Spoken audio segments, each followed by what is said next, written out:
আজ আপনাদের শোনাবো শ্রী শ্রী ঠাকুরের ছেলেবেলার কিছু ঘটনার কথা। ঠাকুরের কথা অমৃত সমান। আসুন সেই অমৃত সাগরে ডুব দিই। ঠাকুরের পিতৃদত্ত নাম শ্রীযুক্ত গদাধর চট্টোপাধ্যায়, সংক্ষেপে গদাই। গদাধরের তখন মোটে 7 বছর বয়স। পিতা ক্ষুদিরাম চট্টোপাধ্যায় মারা গেলেন। তিনি গিয়েছিলেন ভাগ্নে রামচাঁদের বাড়িতে ছিলিমপুরে। তখন দুর্গাপুজো কাছাকাছি, কিন্তু মনে সুখ নেই কেননা সঙ্গে গদাধর নেই। ইচ্ছে ছিল সঙ্গে নিয়ে আসেন গদাধরকে, কিন্তু ছেলেকে দূরে পাঠিয়ে মা চন্দ্রমণি বা কি করে থাকবেন? ও যে কটাক্ষে স্থিতি, আবার সে কটাক্ষেই প্রলয়। ছিলিমপুরে এসে দিন কয়েক পরেই অসুখে পড়লেন ক্ষুদিরাম চট্টোপাধ্যায়। বাড়াবাড়ি অসুখ, তবু পুজোর আনন্দ ম্লান হতে দেবেন না। ষষ্ঠী গেল, সপ্তমী গেল, অষ্টমী গেল, নবমী বুঝি আর যায় না। কাতর চোখে তাকালেন একবার প্রতিমার আয়ত চোখের কোমল করুণার দিকে। নবমীও কেটে গেল। দশমীর সন্ধে প্রতিমা বিসর্জনের পর রামচাঁদ দেখলেন ক্ষুদিরাম চট্টোপাধ্যায় তখনও বেঁচে আছেন, কিন্তু সময় বড় সংক্ষিপ্ত। চোখের দৃষ্টি যেন প্রতিমারই পথ ধরেছে।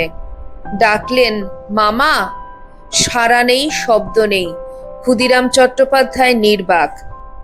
কিন্তু সে কি, মৃত্যুকালের নাম করবেন না? জিহ্বা আড়ষ্ট হয়ে যাবে, নামবে বিস্মৃতির বিভ্রান্তি। এতদিনের অভ্যাসযোগ আজ কোনো কাজে আসবে না। সমস্ত যজ্ঞের শ্রেষ্ঠ হচ্ছে জপ যজ্ঞ। তাই ঠাকুর বলেন, দিন রাত জপ করবি, তাহলেই অভ্যেস বশে মৃত্যুকালে ঈশ্বর চিন্তা আসবে। মৃত্যুকালে যা ভাববি তাই হবি। ভরত রাজা হরিণ হরিণ করে শোকে প্রাণ ত্যাগ করেছিল, তাই তার হরিণ হয়ে জন্মাতে হলো। মৃত্যুকালে যদি হরিনাম করতে পারিস, তাহলেই সন্ধান পাবি ঈশ্বরের। রামচাঁদের চোখ জলে ভরে এলো। সে বললে, মামা, রঘুবীরকে ভুলে গেলেন? এত যার নাম করতেন, সে আপনাকে আজ পরিত্যাগ করলো? আচ্ছন্ন চোখ মেলে তাকালেন ক্ষুদিরাম চট্টোপাধ্যায়। জিজ্ঞেস করলেন, কে? রামচাঁদ? বিসর্জন হয়ে গেছে? আমাকে একবার তবে বসিয়ে দাও। ধরাধরি করে বসিয়ে দেওয়া হলো তাকে। শুয়ে শুয়ে নাম করব না, পুজোর ভঙ্গিতে বসে নাম করব। সে নাম কি ভুলে যেতে পারি? সে আমার কণ্ঠের মধ্যে স্বর, মস্তিষ্কের মধ্যে স্মৃতি, রক্তের মধ্যে চেতনা। সে আমার নিঃশ্বাস বায়ু, আমার নিস্তার নৌকো। জ্ঞানে গাঢ়, গম্ভীর সে স্বর। ক্ষুদিরাম চট্টোপাধ্যায় রঘুবীরের নাম করলেন 3 বার। নাম করার সঙ্গে সঙ্গেই চলে গেলেন ধামে। ভূতির খালের শ্মশানে ঘুরে বেড়াচ্ছে গদাধর। বাবা নেই। কোথায় গেলেন? মনটা কেমন উড়ু উড়ু, ফাঁকা ফাঁকা। কোনো কিছুতেই মন বসে না। মায়ের কাছাকাছি মন ঘুরঘুর করে। এটা ওটা আবদার করতে স্বাদ হয়, কিন্তু অভাবের জন্য মা যদি সে আবদার রাখতে না পারেন, তাহলে তো বাবার জন্যে শোক আরো উথলে উঠবে। সুতরাং চুপ করে রইল গদাধর। কোথায় গেলে অভাব থাকবে না সংসারে, শূন্যতার ভার উড়ে যাবে মেঘের মতন। অন্তরের অন্ধকারে তারই ঠিকানা খুঁজতে লাগলো। গদাধরের উপনয়নের সময় হয়েছে, এবার পৈতে দিতে হয়। 7 পেরিয়ে 8-এ পড়েছে। দাদারা কোমর বেঁধেছেন। পৈতে তো হলো, কিন্তু ভিক্ষে দেবে কে? গদাধর গো ধরল, ধনী কামারনি ছাড়া আর কারো হাতে ভিক্ষে নেব না। সবাই তো অবাক। সে কি কথা? ধনী ছোট জাতের মেয়ে, ব্রাহ্মণ কন্যা নয়, সে কি করে ভিক্ষে দেবে? কুল প্রথা লঙ্ঘন হয়ে যাবে যে। গদাধরের এক গো। কিসের কুলাচার, কিসের জাত বেচাত? প্রাণ চাইছে ধনীকে মা বলবো, যে ধনী কোলে করে আমাকে মুক্ত করেছে মায়ের জঠর থেকে। সেই মা নামের কাছে কোনো বিধিনিষেধ মানব না। তোমরা তোমাদের বামনাই নিয়ে থাকো, আমি না খেয়ে এই দরজায় খিল দিলাম, উপোস করে থাকবো। কতজনের কত কাকুতি মিনতি, তবু দরজা খোলে না গদাধর। বালক, অথচ বিপ্লবী গদাধর। শেষকালে বড়দাদা রামকুমার চট্টোপাধ্যায় বললেন, বেশ, ধনী কামার নেই ভিক্ষা দেবে, খোলো দরজা। কুলাচার নষ্ট হয় হোক, তবু তোকে উপসী দেখতে পারবো না। প্রসন্ন সূর্যের মতন দরজা খুলে দিল গদাধর। ধনী কামারনি ভিক্ষে দিল। করে রাড়ি, নিঃসন্তান, কিন্তু মহাভাগ্যবতী। ত্রিভুবনে যিনি ভিক্ষে দিয়ে বেড়ান, তাকেই কিনা সে ভিক্ষে দিলে। আনুরে বিশালাক্ষী বা বিশলক্ষীর থান। কামারপুকুর থেকে মাইল 2 দূরে আনুর, মাঝখানে খোলা মাঠ। ধর্মদাস লাহার বিধবা মেয়ে প্রসন্নময়ী পুজোয় চলেছেন, সঙ্গে গ্রামের আরো অনেক মেয়ে। হঠাৎ থেকে গদাধর এসে বললে, আমিও যাব। প্রসন্নময়ী বললেন, তুই যাবি কি রে? এতটা মাঠ ভাঙা পথ হাঁটবি কি করে? কিন্তু গদাধরের মুখের দিকে চেয়ে মুখের কথা মুখের মধ্যেই আটকে রইল। ভাবলেন, মন্দ কি, যাক না সঙ্গে। ফেরবার সময় যদি খিদে পায়, সঙ্গে দেবীর প্রসাদ থাকবে, দুধ থাকবে, তাই খাবে আর কি। তাছাড়া মিষ্টি গলায় খাসা গান গাইতে পারে ছেলেটা। প্রসন্নময়ী গদাইকে বললেন, নে চল, গান গাইতে হবে কিন্তু। প্রসন্নময়ী বললেন, সত্যি গদাইয়ের গান শুনে অবধি আর কারো গান কানে লাগে না। গদাই কান খারাপ করে দিয়েছে। ফাঁকা মাঠের মধ্যে গদাধর খোলা গলায় গান ধরলে। দেবী বিশালাক্ষীর মহিমা কীর্তনের গান। গান গাইতে গাইতে হঠাৎ থেমে গেল গদাধর। মেয়ের দল তাকিয়ে দেখলো, এ কি ব্যাপার? গদাধরের 2 চোখ বেয়ে জলের ধারা নেমেছে। তার শরীর আড়ষ্ট অসাড়, দাঁড়িয়ে আছে নিস্পন্দের মতো। ব্যস্ত হয়ে সবাই জিজ্ঞেস করলো, কি কি হলো তোর? কে কার প্রশ্নের জবাব দেয়? গদাধরের জ্ঞান নেই। ও মা, এখন কি হবে? ভয় পেয়ে গেল সবাই। ভাবলো, রোদে নিশ্চয়ই ভিড়মি খেয়েছে ছেলে। খুব করে জল ধারানি দে, হাওয়া কর, হাত বুলিয়ে দে সারা গায়ে। কিন্তু গদাধরের সাড়া নেই, সংকেত নেই। গদাধর, গদাই! ব্যাকুল কণ্ঠে কত ডাক, কত কাতরতা। কি করে মায়ের কোলে ফিরিয়ে দেবে এই ছেলেকে? সবাই ভেবে আকুল। হঠাৎ প্রসন্নময়ীর মনে ডাক দিয়ে উঠল, যে বিশালাক্ষীকে দেখতে চলেছি, সেই আগ বাড়িয়ে আসেনি তো পথ দেখাতে? দেবীর ভর হয়নি তো? প্রসন্নময়ী অস্থির হয়ে বলে উঠলেন, মিছিমিছি তবে গদাইকে ডেকে কি হবে? বিশালাক্ষীকে ডাকো, যিনি এসেছেন আগ বাড়িয়ে, আধার পেরিয়ে অধিষ্ঠিত হয়েছেন আনন্দে। সবাই দেবী স্তব শুরু করলে। গদাধরের কর্ণমূলে রাখলে দেবী নাম। গদাধরের মুখে হাসি ফুটল। সংজ্ঞার লাবণ্য তরল হয়ে এলো সর্বাঙ্গে। কেউ আর তাকে গদাই বলছে না, সবাই মা বলে ডাকছে। নৈবেদ্যের ডালি কি হবে মন্দিরে নিয়ে গিয়ে? প্রসন্নময়ী বললেন, ওলো, গদাইকেই সবাই খেতে দে এখানে, সব তবে মাকেই খেতে দেওয়া হবে। এই গদাধরের দ্বিতীয় ভাবাবেশ। কালো মেঘের কোলে শীতপক্ষ বক বলাকার যে রূপ, বিশালাক্ষীরও সেই রূপ। দুইয়ের একই উদ্ভাস, একই তাৎপর্য, একই দিব্য কাব্যের 2টি শ্লোক। কামারপুকুরের পাইনদের অবস্থা বেশ শাসালো। শিবরাত্রির সময় তাদের বাড়িতে যাত্রা হবে, পালাও শিব দুর্গা নিয়ে। কিন্তু হঠাৎ জানা গেল, শিব যে সাজবে সে ছোড়ার দেখা নেই। অসুখ করেছে কিনা আসতে পারবে না। আর যে কেউ সাজবে তেমন লোক নেই। সুতরাং যাত্রা বন্ধ করে দেওয়া ছাড়া আর উপায় কি? এদিকে যাত্রা বন্ধ হলে রাত্রি জাগরণ কি করে হয়? সবাই ধরলো অধিকারীকে। অধিকারী বললেন, আপনারা একজন শিব জোগাড় করুন, বাকিটা আমি চালিয়ে নিতে পারবো।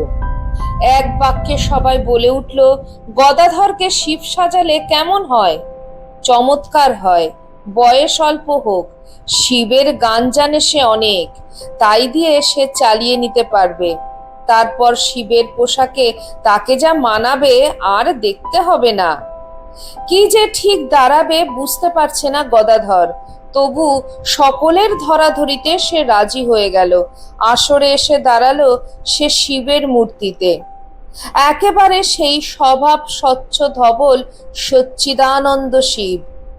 মাথায় জটাভার, গায়ে বিভূতির আচ্ছাদন, এক হাতে শিঙা, অন্য হাতে ত্রিশূল, কণ্ঠে ও বাহুতে অনন্ত নাগ খেলা করছে ফনা তুলে।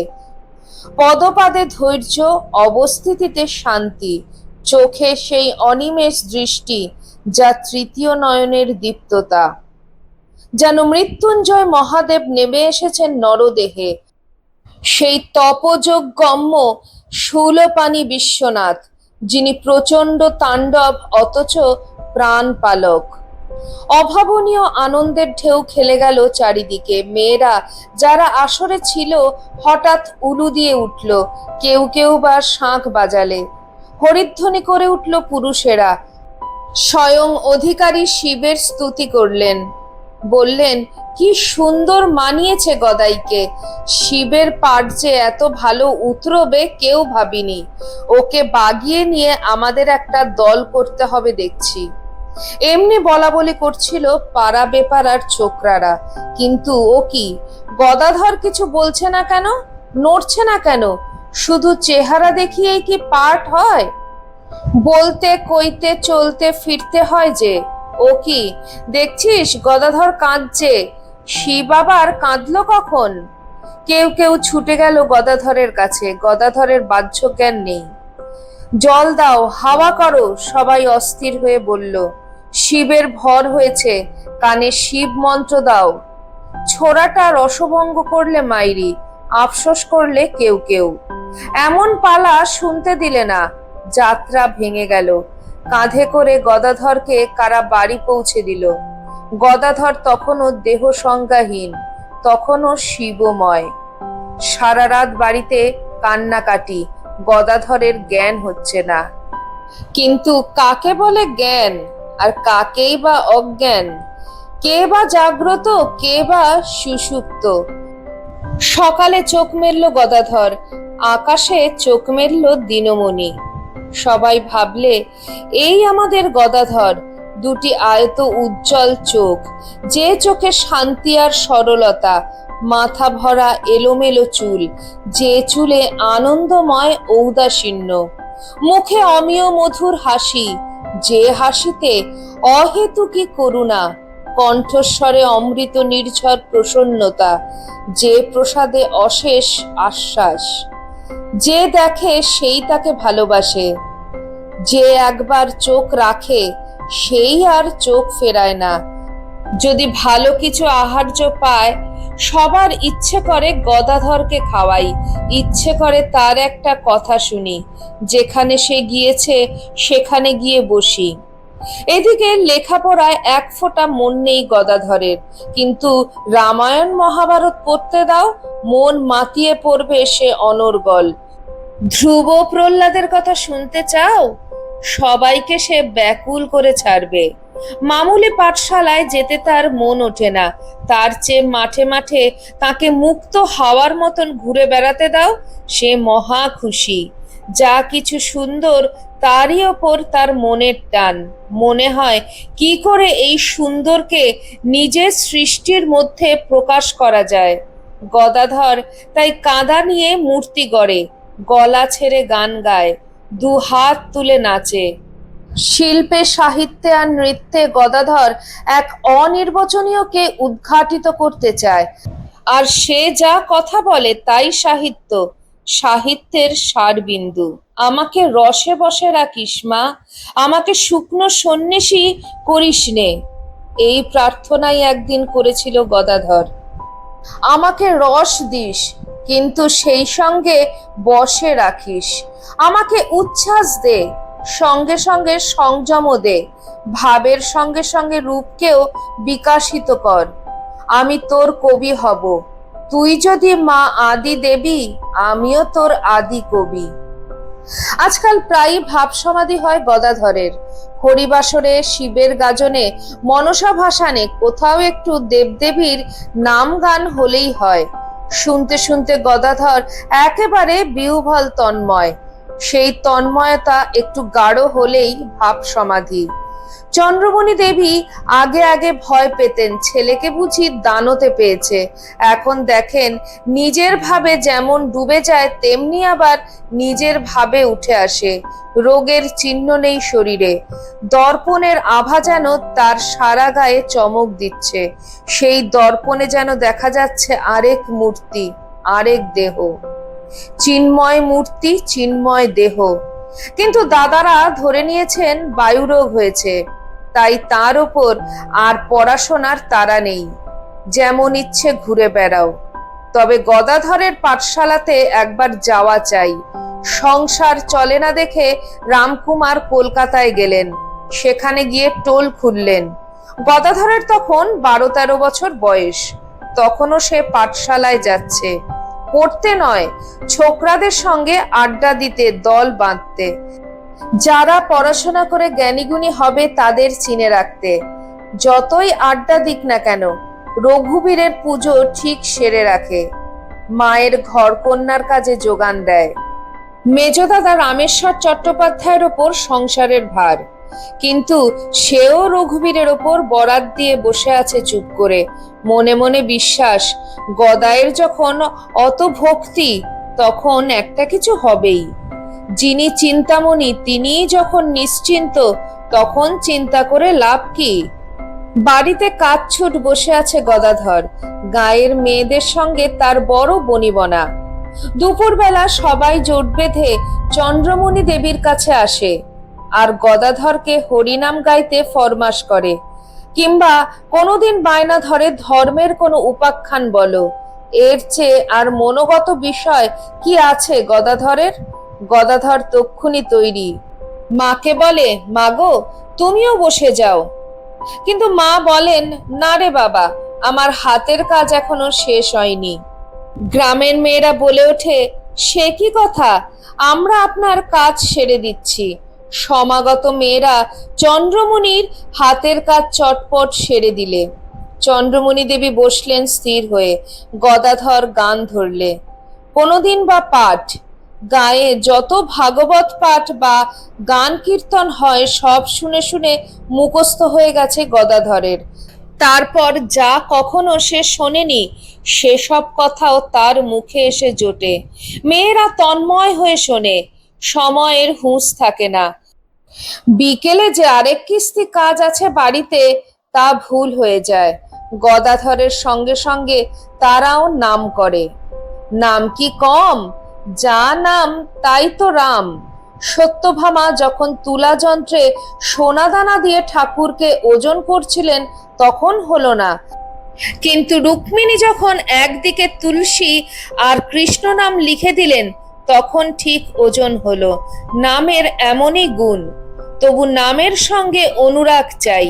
যে প্রিয় তাকে শুধু নাম ধরে ডাকলেই চলে না, তার সঙ্গে চাই একটু প্রেম। যদি নাম করতে করতে দিন দিন অনুরাগ বাড়ে আর অনুরাগের সঙ্গে আনন্দ, তাহলে আর ভয় নেই, বিকার কাটবেই কাটবে। তারপরেই তিনি আকারিত হবেন। ধর্মদাস লাহার মেয়ে প্রসন্নময়ী, গদাধরকে ভাবেন গোপাল। আর মেয়েদের মতন এমন হাব ভাব করে গদাধর, আর মেয়েরা তাকে বলে রাধারানী। সীতানাথ পাইনের প্রকাণ্ড সংসার, 8 ছেলে 7 মেয়ে, তাছাড়া জ্ঞাতি গোষ্ঠীও অনেক। তার ঘরে রোজ 10টা শিলে বাটনা বাটা হয়। এত লোকের জায়গা কার আঙিনায় হবে? তাই গদাধরকে ডেকে নিত সীতানাথ, বলতো, আমার বাড়িতে কীর্তন করবে এসো। সীতানাথের বাড়িতে মেয়ে বউরা ঘোরতর পর্দানসীন, সূর্যের সঙ্গে মুখ দেখা দেখি হয় না। তারা কি করে তবে এই স্বরতরঙ্গ শোনে? কি করে দেখে সেই অনিন্দ সুন্দরকে? তারা চন্দ্রমণির সামনে পর্যন্ত বেরোয় না, অথচ গদাধরকে তাদের সংকোচ নেই। গদাধর যেন তাদের অন্তরের মানুষ, ইহকাল পরকাল সকল কালের চেনা লোক। কিন্তু দুর্গাদাস পাইনের এটুকুতেও আপত্তি। দুর্গাদাস এই বেনেপাড়ারই লোক, সীতানাথের প্রতিবেশী। এত বড় ছেলে কেন বাড়ির ভেতরে সে মেয়েদের সঙ্গে বসে গান করবে, এতে তার প্রবল আপত্তি। হোক হরিনাম, হোক গদাধর হীরের টুকরো ছেলে, তবু সমাজ সংসারে মেয়েদের সম্ভ্রম রক্ষার যে নিয়ম তা মানতে হবে বই কি। আমার সংসারে মেয়েদের এমন বেচাল নেই, এমন উটকো লোক কেউ ঢুকতে পারে না আমার বাড়িতে। খুব বড়াই করতে লাগলো দুর্গাদাস। বললেন, কই একটা কাক পক্ষী গিয়ে তার বাড়ির ভেতরে খবর নিয়ে আসুক তো, দেখে আসুক তো তার মেয়েদের মুখ। আটঘাট বাঁধতে জানা চাই, বুঝলে? হরিনামের পথে ধুলোট হতে দিতে নেই। সন্ধ্যের দিকে বৈঠকখানায় বসে বন্ধুদের সঙ্গে এমনই তম্বি করছেন দুর্গাদাস।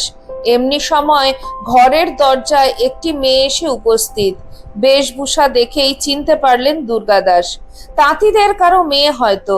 পরনে হাতে বোনা মোটা ময়লা শাড়ি, হাতে রূপোর ভারী পৈছা, কাঁখে চুবড়ি, তাতে কয়েক লাছি সুতো। দুর্গাদাস প্রশ্ন করলেন, কোত্থেকে আসছো? লজ্জায় জড়সড় হয়ে মুখে ঘুমটা টানলো মেয়েটি। বলল, হাট থেকে। দুর্গাদাস আবার প্রশ্ন করলেন, কি হয়েছে, চাও কি? সংক্ষেপে মেয়েটি যা বললে তাতে বিশেষ বিচলিত হবার কিছু নেই। পাশের গায়ে মেয়েটির বাড়ি। সঙ্গিনীদের সঙ্গে হাটে গিয়েছিল সুতো বেচতে। হাটের পর বাড়ি ফেরার পথে মেয়েটি দেখলে সঙ্গিনীরা তাকে ফেলেই চলে গিয়েছে। এখন এই ভর সন্ধ্যের সময় একা একা বাড়ি ফিরতে তার ভয় করছে। যদি আজকে রাতের মতন একটু আশ্রয় পায় তো বেঁচে যায়। দুর্গাদাস বাবু বললেন, বেশ তো, ভেতরে যাও, মেয়েদের গিয়ে বলো থেকে যাবে খন রাতটা। এ আর বেশি কথা কি? দুর্গাদাস উদারতায় প্রসারিত হলেন। শরণাগতা প্রণাম করলো দুর্গাদাসকে। অন্তঃপুরে গিয়ে বললে সব মেয়েদের। আগন্তুককে ঘিরে ধরলো সবাই। অল্প বয়স, মিষ্টি কথা, আতান্তরে পড়েছে। সবাই সহানুভূতিতে নরম হলো। বললে, থাকবে বই কি, 100 বার থাকবে।